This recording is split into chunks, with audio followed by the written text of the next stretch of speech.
నమస్తే. తెలుగు రాజ్యంకి స్వాగతం. నేను మీ సంధ్య. ప్రెజెంట్ జెన్‌జీ ఎఫెక్ట్ అనేది దేశవ్యాప్త చర్చకు దారితీసిందన్న విషయం చాలా స్పష్టంగా తెలుస్తుంది. కేంద్రం కూసాలు కదిలించిందా అంటే ఖచ్చితంగా దిగొచ్చిన విధానం చూస్తే అలానే ఉంది అనేది స్పష్టంగా తెలుస్తోంది.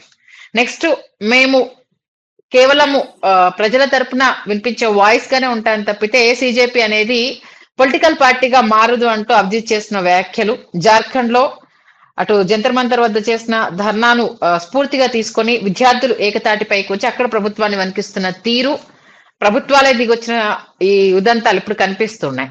నెక్స్ట్ జెన్‌జీ ఎఫెక్ట్ అనేది దేశ రాజకీయాల పైన ఎలా ఉండబోతోంది, అలాగే మిగతా రాష్ట్రాలైనా ముఖ్యంగా మన తెలంగాణ, ఏపీకి సంబంధించి జెన్‌జీ ఎఫెక్ట్ ఎలా ఉండబోతోంది, దాంతో పాటుగా కొన్ని అంశాలను అడ్రస్ చేస్తూ మన ఎక్స్ ఐఏఎస్ ఆఫీసర్ అలాగే లిబరేషన్ కాంగ్రెస్ పార్టీ అధ్యక్షుడు విజయ్ కుమార్ గారు మనతో ఉన్నారు. కొన్ని అంశాలు ఆయన ముందుంచే ప్రయత్నం చేద్దాం. ఆయన ఏం సమాధానం చెప్తారో ఆయన మాటల్లో విన్నా. విజయ్ కుమార్ గారు నమస్తే. జెన్‌జీ ఎఫెక్ట్ కి సంబంధించి ఇవాళ డిస్కస్ చేసే ప్రయత్నం చేద్దాం. మీరు కూడా ఏదో వీడియో చేసినట్టున్నారు, పవన్ కళ్యాణ్ ఏడ్పించిన జెన్‌జీ జనరేషన్ అనేసని. ఏం చెప్తారు మన జెన్‌జీ ఎఫెక్ట్ కి సంబంధించి, ఇప్పుడు వాళ్ళు చేస్తున్న ప్రొటెస్ట్లకు సంబంధించి రాబోయే రోజుల్లో దేశ రాష్ట్ర రాజకీయాల్లో ఈ ఎఫెక్ట్ ఎలా ఉంటుందని మీరు అనుకుంటున్నారు? అంటే ఒకటైతే స్పష్టంగా కనిపించింది కదా, మనకి గత 12 సంవత్సరాలుగా ప్రశ్నించే గొంతుల్ని నొక్కేయడం అన్నది అది కూడా ఒక ప్యాటర్న్. ఎట్లాంటి ప్యాటర్న్ అంటే రకరకాల లేబుల్స్ వేసి మాట్లాడే వాళ్ళని డిఫెన్స్ లోకి పెట్టేసి సబ్జెక్ట్ అంటే వాడు అడిగేటువంటి క్వశ్చన్స్ కూడా ధైర్యంగా అడగలేని పరిస్థితిలోకి నెట్టేశారు. దానివల్ల దానికి రిలీజియన్ అనొచ్చు, లేకపోతే లాంగ్వేజ్ అనొచ్చు, ఇట్లా రకరకాలైనటువంటి పదాలతో వాళ్ళు యాంటీ నేషనల్ అని, ఏదో సమ్ పాకిస్తానీస్ అని, ఫారెన్ ఫండెడ్ అని, ఖలిస్తానీ అని రకరకాల పేర్లతోటి భయపెట్టారు. సో దాంతో మాట్లాడేవాళ్ళు ఆల్మోస్ట్ సైలెంట్ అయిపోయారు.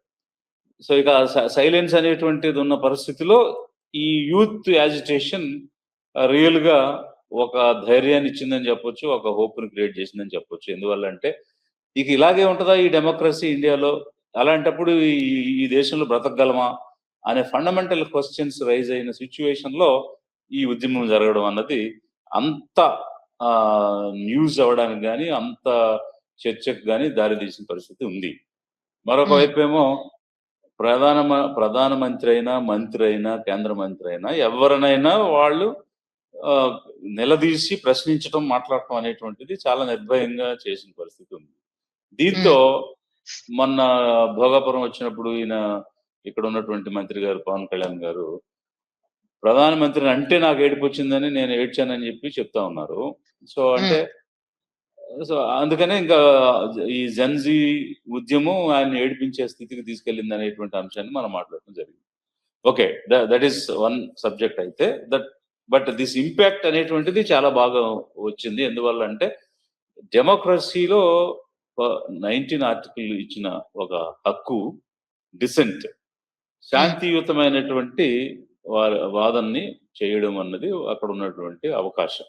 దాన్ని లేకుండా చేయడం అది జరిగే పని కాదు. టెంపరీగా చేయగలుగుతారు. శాశ్వతంగా చేయటం అంటే సిస్టమ్ మారిపోవాలంతే. ఇంక ప్రజాస్వామ్యం వెళ్ళిపోయి ఆటోక్రసీయో, నిరంకుశత్వం అట్లాంటివి వస్తే తప్ప ప్రజాస్వామ్యంలో ఉంటూ ప్రాథమిక హక్కులు హరించడం అన్నది జరిగేది కాదు. అది స్పష్టమైంది. ఓకే, మెయిన్ యువత రాజకీయాల్లోకి రావాలి అన్నప్పుడు చాలా స్తబ్దుగా ఉన్న వాతావరణం మనం చూడడం జరిగింది. బట్ ఒక్కసారి సిజేఐ చేసిన కామెంట్స్, నిరుద్యోగుల్ని బొద్దింకలతో పోల్చడము, ఆ బొద్దింకలు నిజంగా రోడ్ల మీదకి వస్తే ఎలా ఉంటుందో చూపించాలనుకున్న తీరు, అసలు ఎక్స్పెక్ట్ చేశారా ఇలాంటి రెవల్యూషన్ నిజంగా వస్తుంది అన్న అంశము? మీరు ఎప్పుడైనా ఎక్స్పెక్ట్ చేశారా? అంటే మనకి కొన్ని ట్రిగరింగ్ ఫ్యాక్టర్స్ ఉంటాయి. ఈవెన్ మన హిస్టరీలో ఇండిపెండెన్స్ మూవ్మెంట్ లో కూడా సిపాయిల తిరుగుబాటు అనేది జరిగింది కదా 1857 లో. దానికి కూడా ఒక ట్రిగరింగ్ ఫ్యాక్టర్ ఏంటి, వాళ్ళు గ్రీజ్డ్ క్యాట్రిడ్జెస్ వాడమని అంటే దానిలో పందికొవ్వు ఉందని తాంతియా తోపే దగ్గర నుంచి వీళ్ళంతా కూడా రివర్స్ అయ్యారు కదా, లక్ష్మీబాయి వీళ్ళందరూ. అలాగా ఈ కాక్రోచ్ అనే కామెంట్ ఒక గ్రీజ్డ్ క్యాట్రిడ్జ్ లాగా వర్క్ చేసింది. అంతే తప్ప దట్ రియల్ డిసెంట్ గాని, డిసెంట్‌మెంట్ గాని, డిస్సాటిస్ఫాక్షన్ గాని యూత్‌లో ఇప్పటికే భయంకరంగా పెరిగిపోయింది. హ్మ్. అంటే అది ఎలాగంటే ఇప్పుడు మనం గ్లాస్‌లో పోస్తూ ఉన్నాం నీళ్ళు. ఆ హ్మ్. బ్రిమ్‌కి వచ్చే వరకు పోయగలం. ఆ తర్వాత పొర్లిపోతాయి గదా! ఆ రకమైన సిట్యుయేషన్ యూత్‌లో ఉంది ఈరోజు. ఎందువల్ల అంటే, మేము 2,00,00,000 ఉద్యోగాలు ఇచ్చేస్తాం సంవత్సరానికి. కొత్త ఉద్యోగాలు తెస్తాం, పరిశ్రమలు పెడతాం. అనేక యూత్‌కి సంబంధించి అనేక రకాలైన ప్రామిస్‌లు చేసి, ఒక ఉద్యోగాలు ఇవ్వకపోగా, కొత్త పరిశ్రమలు రాకపోగా, గత 12 సంవత్సరాలుగా foreign direct investment nearly 280-300 billion dollars ఇక్కడున్న ఇన్వెస్ట్‌మెంట్ విత్‌డ్రా చేసుకొని వెళ్ళిపోయారు ఫారెన్‌కి. సో, అసలు కొత్త పరిశ్రమలు రాకపోతే ఎంప్లాయ్‌మెంట్ ఎక్కడొస్తది? ఉన్నవే పోవడం, ఉన్న పెట్టుబడులే విత్‌డ్రా చేసుకొని వెళ్ళిపోవడం. ఈ economy has gone to dogs ఈరోజు ఇండియన్ ఎకానమీ. హ్మ్. ఎందువల్ల అంటే, ఇండియన్ ఎకానమీకి జరిగిన డ్యామేజ్ ఇప్పుడు అర్థం గాదు. రాబోయే రోజుల్లో అది గ్రహించిన తర్వాత దాన్ని రీకూప్ చేసుకొని, మళ్ళీ రివైవ్ జేయాలంటే ఇట్ విల్ టేక్ డికేడ్స్. అంత హ్మ్. భయంకరమైనటువంటి డ్యామేజ్ జరుగుతూ ఉన్నది. అది గ్రహించటం లేదు. ఇక్కడ అంధభక్తులకి తెలుసుకోవాల్సిన అంశం ఏంటంటే, ఎంతవరకు మతం పేరు చెప్పి, పోలరైజ్ జేసి, ఓట్లేయించుకుని అధికారంలో ఉండాలని బీజేపీ ప్రయత్నం చేస్తుంది ఒక హిందుత్వ వాదనతో. But Hindutva is different from Hindu way of life. Hinduism is hmm. Different. Hindutva is different. ఆ డిఫరెన్స్‌ని కొంచెం తెలుసుకోవాలి. తెలుసుకొని వీళ్ళు ఏమి చేస్తామని ప్రామిస్ చేసి వచ్చారు. వాస్తవానికి ఏం జరుగుతుంది? ఇక్కడ డెవలప్‌మెంట్ అని ఒకవైపు చెప్తారు. ఇండస్ట్రియలైజేషన్ అని ఇంకొక వైపు చెప్తారు. But who is getting benefited? Okay. Adani getting benefited. And 1 or 2 other people getting benefited. పేదలు ఎక్కడ బెనిఫిట్ అయ్యారు? మధ్య తరగతి ఎక్కడ బెనిఫిట్ అయ్యారు? ఎక్కడ ఉద్యోగాలొచ్చినాయి? ఈరోజు యూత్‌లో ఇంత రిసెంట్‌మెంట్ రావడానికి ప్రధాన కారణం భయంకరమైన నిరుద్యోగం. వీరిచ్చిన డేటానే. హ్మ్. పీఎల్ఎఫ్ఎస్ డేటా గాని, ministry of statistics and planning and implementation ఇచ్చిన డేటా గాని 45 ఇయర్స్‌లో ఎప్పుడూ లేనంత నిరుద్యోగం ఇప్పుడు ఉందని చెప్తున్నారు. హ్మ్. థామస్ పికెటీ ఇచ్చినటువంటి వాళ్ళ అధ్యయనం ప్రకారంగా ఇనీక్వాలిటీ ఇండెక్స్ భయంకరంగా పెరిగిపోయింది ఇండియాలో అని చెప్తున్నారు. ఆ okay.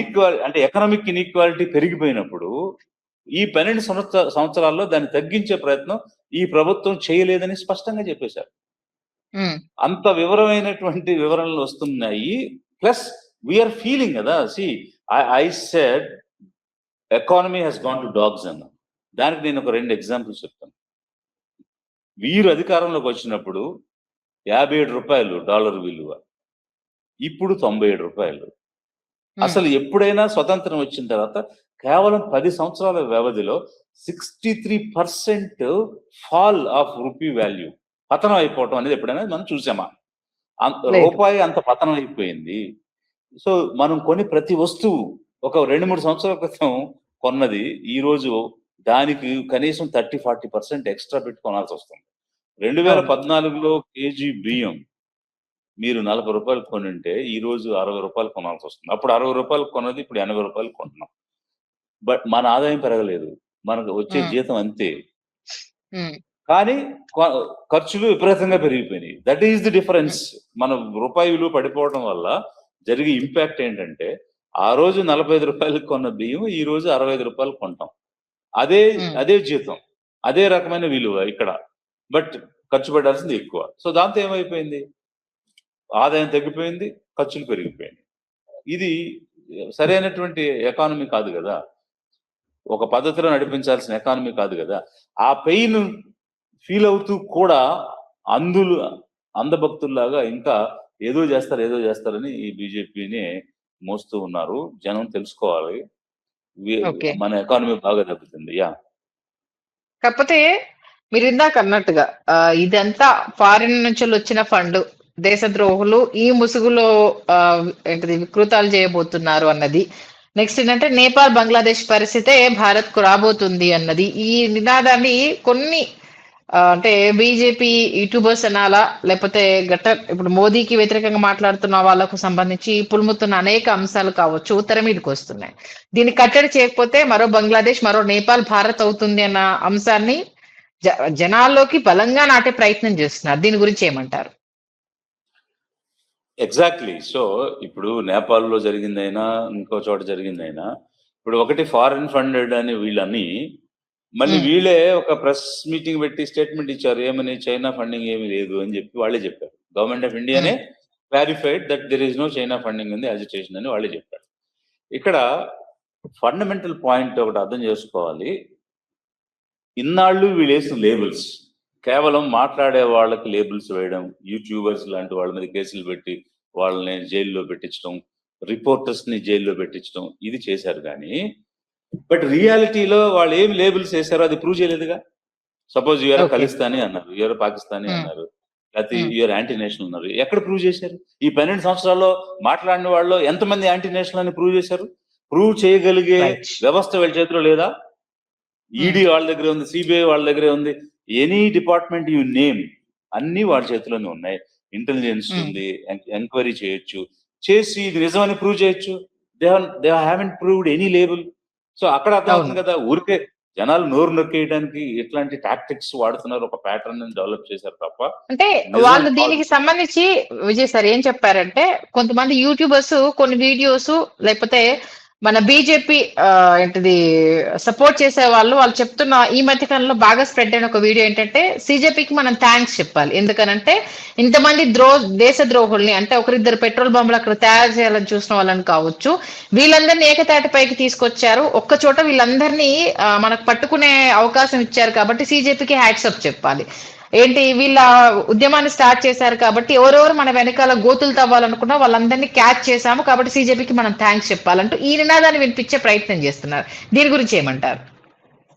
That's what I'm saying. See, thanks చెప్పమంటున్నా నేను కూడా. ఎందువల్ల? మీరు ప్రూవ్ చేస్తే. You are unable to prove everything. 12 years time పట్టింది. మీరు ఎవరిని కూడా ప్రూవ్ చేయలేకపోయారు. కేవలం మీరు లేబుల్స్ వేస్తున్నారు. ఇప్పుడు కూడా అలిగేషన్స్ అవి నిజమని ప్రూవ్ అవ్వాలి కదా. అసలు కొన్ని ట్రయల్సే చేయడం లేదు. మీరు న్యాయ సూత్రాలను అనుసరించి మీరు న్యాయ విచారణే చేయడం లేదు. చేయకుండా కన్విక్షన్ లేకుండా సంవత్సరాల తరబడి జైల్లో పెడుతున్నారు. That is also fundamentally wrong. ఇదొక వైపు. రెండవది, మీరు అన్నట్టు వీళ్ళు ఎలాంటి రాజకీయ పార్టీతో సంబంధం లేకుండా ఏ సమస్యల మీద చేసే ఏ డిసెంట్ అయినా, అంటే వాళ్ళు తీసుకున్నటువంటి ఏ ఉద్యమమైనా డెఫినెట్ గా సక్సెస్ అవుతుంది. ఎందువల్ల అంటే ఇప్పుడు జనరల్ గా చుట్టూ ఉన్న దేశాల్లో జరుగుతున్నది ఎందువల్ల జరిగింది? అక్కడ ఒక రిసెంట్మెంట్ ఉండబట్టే జరిగింది. అలాంటి రిసెంట్మెంట్ ఇక్కడ కూడా ఉంది. ఈ రోజు మీకు 30% అన్ఎంప్లాయ్మెంట్ ఉంది క్లియర్ గా. ఇది గ్రాడ్యుయేట్స్ లో, అంటే ఎడ్యుకేటెడ్ పీపుల్ లో అంత అన్ఎంప్లాయ్మెంట్. అంటే మన ఇండియాలో హైయెస్ట్ యూత్ ఉన్నటువంటి దేశం. సో నియర్లీ 35 crores యూత్ ఉన్నారు. అంటే చాలా దేశాలు, అంటే ఇంచుమించుగా ఒక 180 దేశాల పాపులేషన్ కంటే ఎక్కువ పాపులేషన్, అంటే ఓన్లీ యూత్ పాపులేషన్ ఆ దేశాల పాపులేషన్ కంటే ఎక్కువ ఉంది. అలాంటి చోట నీకు 30% జాబ్లెస్ గా ఉన్నారంటే ఎంత అన్రెస్ట్ ఉంటుంది. So definitely it will have impact on the government. రాబోయే రోజుల్లో ఈ ప్రభుత్వం పతనం అయిపోవడానికి, పడిపోవడానికి ఇది నాంది అవుతుంది. ఓకే, నెక్స్ట్ సిజేపీ ఎడ్యుకేషన్ సిస్టమ్ మీద, దాంట్లో రిజర్వేషన్లు అన్న కోటాకు సంబంధించి ఉద్యమం చేయడానికి ప్లాన్ చేస్తుంది అన్న ఒక సర్క్యులేషన్ అనేది నడుస్తూ ఉంది. ఎడ్యుకేషన్ సిస్టమ్ మీద నిజంగానే రిజర్వేషన్ల మీద ఫైట్ అనేది సాధ్యమవుతుందా? యాక్చువల్గా అయితే నేను ఒకటి రిజర్వేషన్స్ హఠావో ఆందోళన అన్నది ఒకటే చూశాను నేను. అవును, అది ధర్మేంద్ర ప్రధాన్ గారు రిజైన్ చేసిన నెక్స్ట్ డే నుంచి, అదే ఆ రోజు నుంచి ఈ వెబ్సైట్ సడన్ గా ఈ ఉద్యమం సడన్ గా స్టార్ట్ అయింది. ఇన్స్టాలో, ఇంకా అనేక సోషల్ మీడియాస్ లో.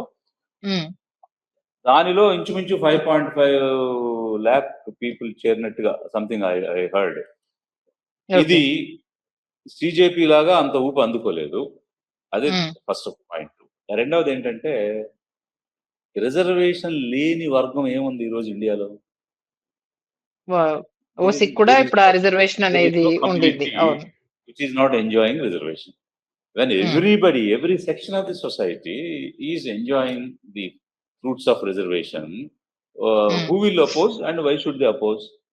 Okay. Other question. Another question, ఈ మెరిట్. సో రిజర్వేషన్ వల్ల మెరిట్ దెబ్బతింటుంది అనేది ఒక వాదన ఉంది. ఆ వాదన ఎప్పుడో ఎత్తిపోయింది అది. ఎందుకంటే మెరిట్ ఎక్కడ దెబ్బతినలేదు.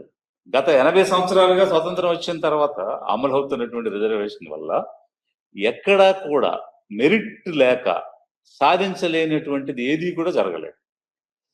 సో అంటే ఈ రోజు వెరీ లిమిటెడ్ నేషన్స్ మనం స్పేస్ లో వెళ్ళి స్పేస్ రీసెర్చ్ చేస్తూ శాటిలైట్స్ ని పంపిస్తూ వెరీ లిమిటెడ్ కంట్రీస్ కదా, ఫ్రెంచ్ గయానాలో ఉండేది, లేకపోతే రష్యాలోను అమెరికాలోను, ఇట్లా 3-4 దేశాల్లోనే ఉన్నది. మనం కూడా చేయగలుగుతున్నాము.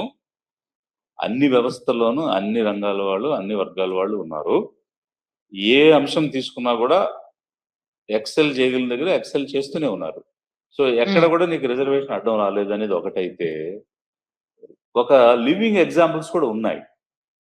సివిల్ సర్వీస్ ఎగ్జామ్ మీరు తీసుకోండి, ఒక ఐఏఎస్ ఆఫీసర్స్ రిక్రూట్మెంట్ తీసుకోండి. అందులో ర్యాంక్ని బట్టి సర్వీస్ వస్తుంది. ఒక ఎస్సీలో పోటీపడి ర్యాంక్ వచ్చిన, ఒక ఎస్టీలో పోటీపడి ర్యాంక్ వచ్చిన ఆఫీసర్స్, అది సెలెక్ట్ అయిన స్టూడెంట్స్, ఈడబ్ల్యూఎస్ కోటాలో పోటీపడి సెలెక్ట్ అయిన స్టూడెంట్స్ మనం పోలీస్ చూస్తే ఎస్టీకి వచ్చిన ర్యాంక్ కూడా ఈడబ్ల్యూఎస్ వాళ్ళకి రాలేదు. ఈడబ్ల్యూఎస్ అంటే ఎవరు? జనరల్ గా అంటే ఓసీగా ఓసీ కేటగిరీలోకి ఉన్నవాళ్ళు. అంటే ఇప్పుడు వీళ్ళ వాదన మెరిట్ ఎవరి దగ్గర ఉందని, ఓసీల దగ్గర ఉందని కదా. సో ఆ ఓసీలకు వచ్చిన ర్యాంక్ ఈడబ్ల్యూఎస్ కోటాలో ఎస్టీ లాస్ట్ ర్యాంక్ అంటే తక్కువ ఉంది. ఓకే, అంటే ఓన్లీ ఐఏఎస్ ఐపీఎస్ అనే కాకుండా ప్రతి దాంట్లోనూ అంటే వాళ్లకు కేటాయించిన మార్క్స్ పర్సంటేజ్ లో మేము మెరిట్ వల్ల ఇక్కడ ఉన్నా కూడా వాళ్ళ పర్సంటేజ్ అనేది అక్కడ రిజర్వేషన్ కేటగిరీలో వాళ్ళు హైలో ఉండడము, ఇక్కడ మాకు మార్క్స్ ఎక్కువ వచ్చిన రిజర్వేషన్ కేటగిరీలో మేము లోలో ఉండడము, ఈ డిఫరెన్స్ ఎందుకు కనిపించట్లేదు అన్న వాదన తెర మీద తీసుకొస్తారు.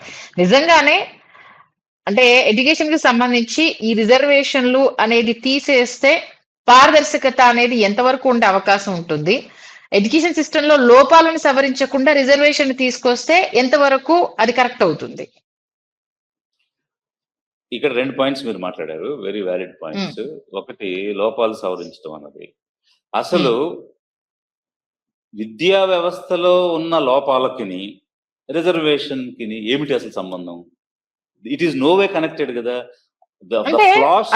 సార్ ఇక్కడ అంటే మేధావులు చెప్తున్నది ఏంటంటే, ఇప్పుడు డబ్బున్న వాళ్ళు ప్రైవేట్ స్కూల్లో చదివించుకుంటారు, డబ్బు లేని వాళ్ళు నార్మల్ గవర్నమెంట్ స్కూల్లో చదువుతున్నప్పుడు క్వాలిటీ ఆఫ్ ఎడ్యుకేషన్ అనేది అక్కడ ఇక్కడ కంపేర్ చేసినప్పుడు వేరేలా ఉంటుంది. కాబట్టి ఆ ఎడ్యుకేషన్ సిస్టమ్ ఒక తాటి మీదకి తీసుకొచ్చినప్పుడు ఈక్వల్ ఎడ్యుకేషన్ అనేది అందరికీ అందినప్పుడు సమస్య ఉండదు కదా అనేది ఒక క్వశ్చన్. అవును, నేను కూడా అదే అంటున్నా. సో ఆ ఫ్లా ఎవరు తెచ్చారు? ఇప్పుడు విద్యని ప్రైవేటైజ్ చేసి కొంతమందికి ఏమో కాస్ట్లీ విద్య అందేటట్టుగా, కొంతమందికి ఏమో క్వాలిటీ లేని విద్య అందేటట్టుగా చేసింది ఎవరు? You, that is government.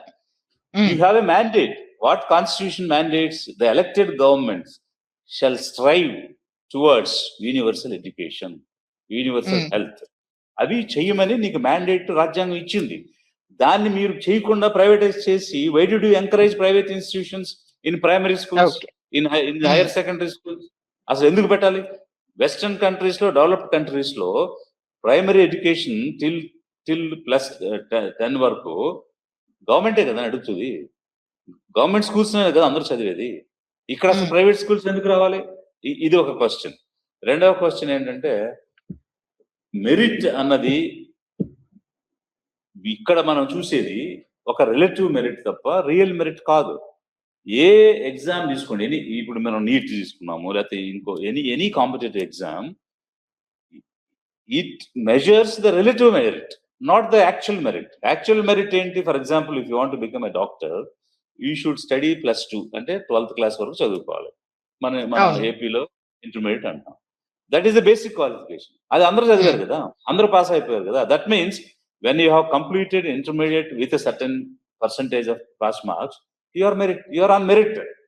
Among the merit నువ్వు సెలెక్ట్ చేసుకోవడానికి కుదరటం లేదు. అంటే యూ హ్యావ్ 10,000 seats.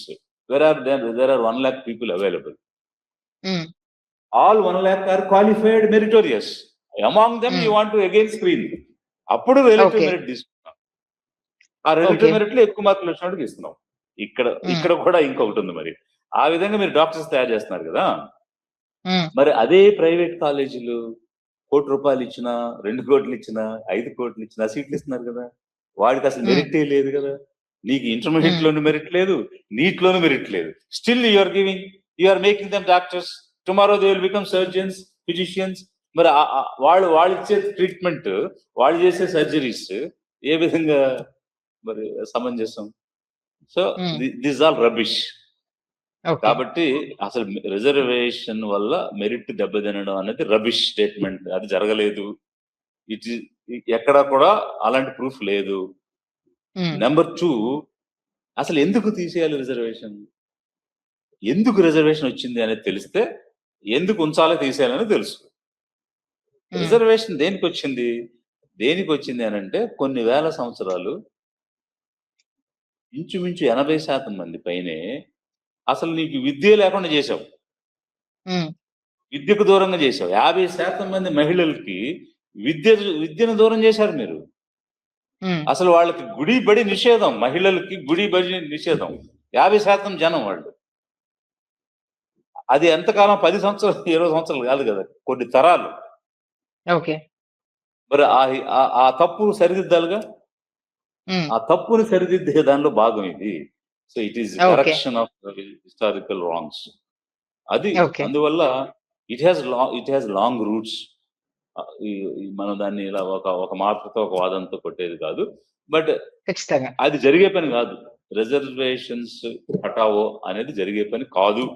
ఆ ధైర్యం గాని, వెంచర్ గాని ఎవరు చేయలేరు. షూర్ సార్, అది ఖచ్చితంగా మీరు అన్నట్టు దాంట్లో సంస్థాగత కింది లెవెల్లో చేంజెస్ చేయకుండా, అక్కడ మార్పులు రాకుండా ఇప్పుడు రిజర్వేషన్ లో మార్పు అని అంటే, అది ఆ జెన్జీ జనరేషన్ లో కూడా ఎంతమంది సపోర్ట్ చేస్తారు అనేది కూడా అక్కడ క్వశ్చన్ మార్క్ అవుతుంది. అక్కడ మళ్ళీ అందులో కూడా క్యాస్ట్ పోలరైజేషన్ వచ్చేస్తుంది. వ్యవస్థలో ఉన్న తప్పుల్ని సరిదిద్దాలి అంతే. సిస్టమ్ ని సెట్ చేయాలి. ఇప్పుడు ఎన్టీఏ, నేషనల్ టెస్టింగ్ ఏజెన్సీ అని పెట్టారు. అన్ని తప్పులు ఎలా చేస్తుందండి ఒక ఏజెన్సీ? అంటే మీరు పొలిటీషియన్ గా ఉన్నవాళ్ళు దాన్ని తప్పులు చేస్తున్నారా, లేకపోతే చేత కాదా? వాళ్ళకి చేత కాకపోతే ఎక్స్పర్ట్స్ ని పెట్టండి. ఇప్పుడు ఆ ఎన్టీఏ ఎగ్జామ్ కండక్ట్ చేస్తుంది, అన్ని తప్పులు చేసింది. ఇప్పుడు ఆ ఎన్టీఏ తప్పులు చేయడానికి కారణం రిజర్వేషనా? చెప్పండి. కాదు కదా మరి. So you are committing mistakes and you are not correcting the system. Overnight మళ్ళీ యాక్ట్స్ చేస్తాము, చట్టంలో పనిష్మెంట్స్ పెడతామంటే జరగబోయే రోజుల్లో, రాబోయే రోజుల్లో పనిష్మెంట్స్ గురించి మాట్లాడుతున్నాం. జరిగిపోయిన దాని సంగతి ఏంటి? ఇప్పుడు వాళ్ళు ఉద్యమం చేసింది జరిగిన దాని గురించి కదా. 20 మంది పైన ప్రాణాలు కోల్పోయారని కదా ఉద్యమం చేశారు. దానికి అసలు అకౌంటబిలిటీ ఎక్కడుంది? జవాబుదారీతనం లేకుండా నేను మళ్ళీ అర్ధరాత్రి పార్లమెంట్ పెడతాను, చట్టం మారుస్తానంటే అది కాదు కదా వాడు అడిగింది. We need accountability, we need moral responsibility, democracy is for accountability. అది లేకుండా పనిచేస్తుంది ఈ రోజు అన్నది కదా ఉద్యమం. నిజంగా మీరు అన్నది మార్పు రావాల్సిన చోట రాకుండా మిగతా ఏం మాట్లాడినా ఉపయోగం లేదు అన్నది చాలా స్పష్టంగా చెప్పారు. Thank you so much sir. Thank you. Hello, Telugu రాజ్యం ఛానల్ చూస్తున్నారా? సామాజిక, రాజకీయ, జీవన చిత్రణే తెలుగు రాజ్యం. అతిశయోక్తులు, అసత్యాలు ఉండవు. రాజకీయ కోణం కాదు, ప్రజా కోణమే కొలబద్ద. తెలుగు రాజ్యం వీక్షణ మీ ఉత్తమ అభిరుచికి నిదర్శనం.